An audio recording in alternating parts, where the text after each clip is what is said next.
బంగ్లాదేశ్లో జరుగుతున్న తొలి టెస్టులో టీమిండియా మ్యాచ్పై పట్టు బిగిస్తోంది. తొలి ఇన్నింగ్స్లో 376 పరుగులు చేసి ఆలౌట్ అయిన భారత్ బంగ్లాదేశ్ను తొలి ఇన్నింగ్స్లో కేవలం 149 పరుగులకే ఆలౌట్ చేసింది.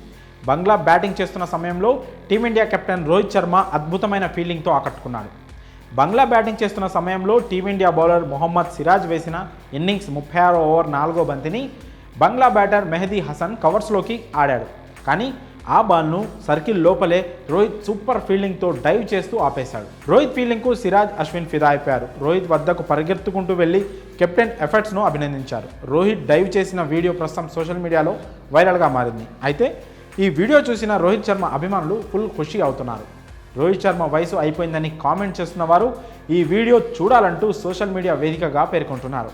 37 ఏళ్ల వయసులో 35 డిగ్రీల ఉష్ణోగ్రతలో ఇలాంటి ఫీలింగ్ చేస్తూ సూపర్ ఫిట్గా ఉన్న హిట్మ్యాన్ చాలా కాలం క్రికెట్ ఆడతారని ధీమాగా అంటున్నారు. టీ20 వరల్డ్ కప్ 2024 తర్వాత రోహిత్ శర్మ టీ20 ఫార్మాట్కు రిటైర్మెంట్ ప్రకటించిన విషయం తెలిసిందే.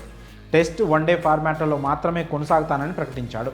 అయితే రోహిత్ వయసు దృష్ట్యా అతను ఎక్కువ కాలం ఇందులో కొనసాగలేడని కొన్ని కామెంట్స్ వినిపించాయి. అప్పుడు ముఖ్యంగా 2027 వన్డే వరల్డ్ కప్ వరకు రోహిత్ శర్మ వన్డేల్లో కొనసాగుతాడా లేడా అన్న విషయంపై తీవ్ర స్థాయిలో చర్చ జరిగింది. కానీ ఇప్పుడు బంగ్లాపై ఫీల్డింగ్ చూస్తే మాత్రం రోహిత్ శర్మ ఖచ్చితంగా 2027 వన్డే వరల్డ్ కప్ ఆడేలా ఉన్నాడంటూ క్రికెట్ అభిమానులు సైతం అభిప్రాయపడుతున్నారు. మరి రోహిత్ శర్మ ఫీల్డింగ్ ఎఫర్ట్స్పై మీ అభిప్రాయాలను కామెంట్స్ రూపంలో తెలియజేయండి.